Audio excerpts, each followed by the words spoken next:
The matters that had been raised are weighty, but I'm ready with my ruling and I proceed to deliver it. Honorable Senators, ladies and gentlemen, as you will recall, before the rise of the Senate at 1:15 p.m., the Senate had concluded the hearing of the case of the National Assembly.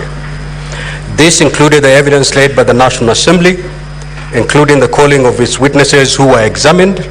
cross-examined by counsel for the Deputy President, and re-examined. As the House adjourned, I directed that, as contained in the hearing program in this matter, of the determination of the proposed removal from office by impeachment of His Excellency Rigathi Gachagua, EGH, Deputy President of the Republic of Kenya, on resumption at 2:30 p.m., the Senate will hear the case of the Deputy President for 2 hours, comprising examination in chief and re-examination, while the National Assembly will have a period of 1 hour and 55 minutes for cross-examination. When the Senate resumed at 2:30 p.m., when the opportunity came for the Deputy President's side to commence its case, Senior Counsel Paul Mwite, counsel for the Deputy President, informed the Senate that he did not know the whereabouts of his client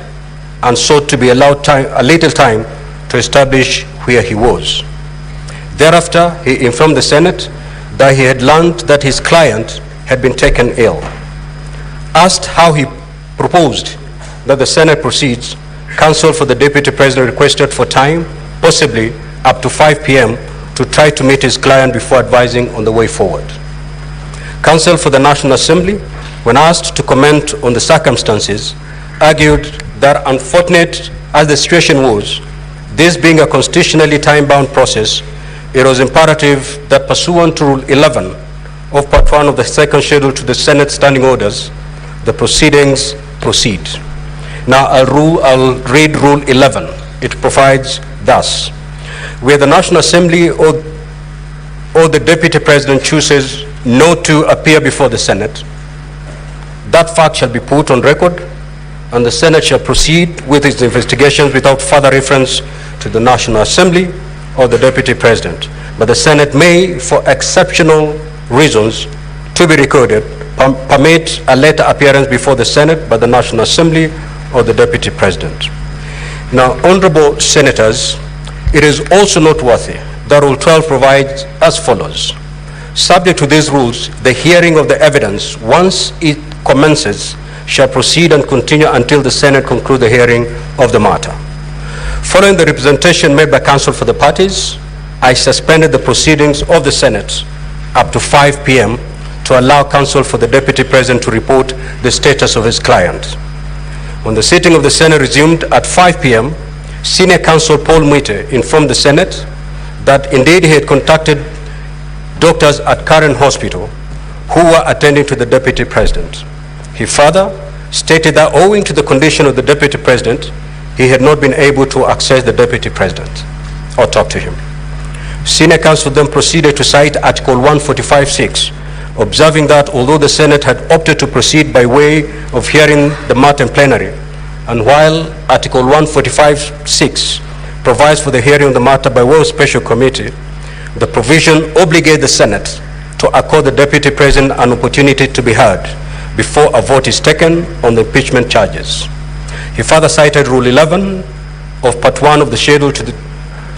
second schedule to the Senate Standing Orders, stating that in accordance with the provisions, the Deputy President had chosen to appear and be presented in these proceedings.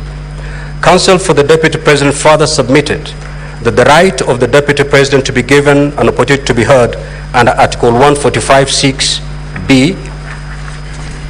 of the Constitution is not limited by the 10-day timeline otherwise provided for in this matter.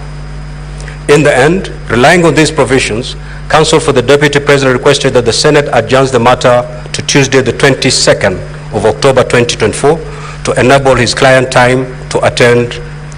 be attended to by his doctors. In response, counsel for the National Assembly, Mr. Gumbo, registered his sympathies to the Deputy President. On the other hand, he noted that the health matters are matters that are beyond human control. However, he noted that the matter at hand was one that was governed by constitutional timelines. Council further indicated that Article 145(6) of the Constitution applied to impeachment proceedings in committee and was not therefore relevant to the present proceedings, which had been convened by dint of Article 145(3) of the Constitution. Council observed that the dates for the hearing had, by Gazette notice, been set at 16th and 17th of October 2024. Council therefore went ahead to observe that His Excellency the Deputy President had robustly participated in the proceedings by filing detailed responses to the allegations as set out by the National Assembly and through various submissions made in the course of the hearing, including cross-examination of witnesses. Council then indicated that if any prejudice was to be suffered by the failure of the Deputy President to testify and be cross-examined, this will be on the part of the National Assembly, which had the legitimate expectation of testing the evidence of the Deputy President through cross-examination. Council then referred to the practice in the courts, including the Supreme Court, where parties are allowed to file respective submissions and the advocates are then allowed to appear and highlight their submissions. Council argued that noting the Deputy President had filed detailed responses and had the opportunity to cross-examine the witnesses of the National Assembly, the health status of the Deputy President and the constitutional timelines, and borrowing the practices of the courts, the National Assembly was willing to forego the cross-examination of the Deputy President and requested that both parties be allowed to highlight the submissions during their closing statements. Senior Counsel James Orengo had similar sentiments and cited Article 145(5) of the Constitution, arguing that the right to appear and be represented include the right to be represented by counsel. He argued that the Senate that the greater duty was to comply with the Constitution and that the Senate could not accordingly go outside the timelines as set out in the Constitution. It is noted that the present hearing was convened via Gazette Notice 163, Volume CXXV1, dated the 9th of October 2024. Via that Gazette Notice, I appointed Wednesday, 16th October 2024 as the date for the commencement of the hearing, and further that the hearing will run up to the conclusion of the hearing on Thursday, the 17th of October 2024. As presently convened, therefore, today at midnight, unless midnight finds the Senate in the course of division, marks the end of the period for the hearing of the present impeachment matter. As this process is time-bound by the Constitution to be concluded in not more than 10 days, pursuant to Article 145 as read together with Article 150 of the Constitution, and noting that the period provided for ends on Saturday, the 19th of October 2024, the only window open to the Senate, if it so oblige the request for adjournment sought by counsel for the Deputy President, will be to gazette Saturday, the 19th of October 2024 as a further and final day for hearing of this matter. Now, Honorable Senators, ladies and gentlemen, such a request is not made to the Speaker, but to the Senate, and is accordingly a matter for the Senate to determine.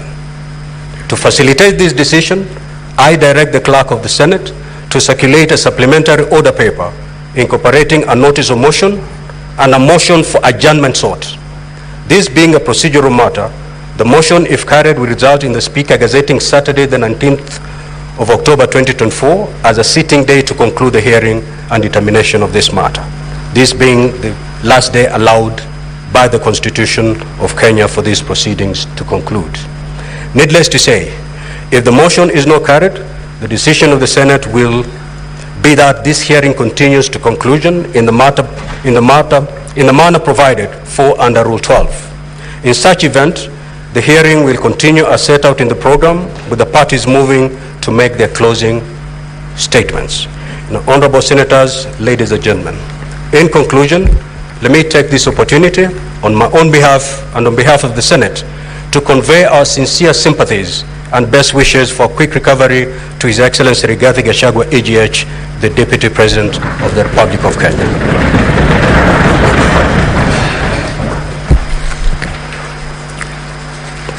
Next to the clerk. Now, Honorable Senators, you have been circulated with the supplementary order paper. That is the order paper that we are going to use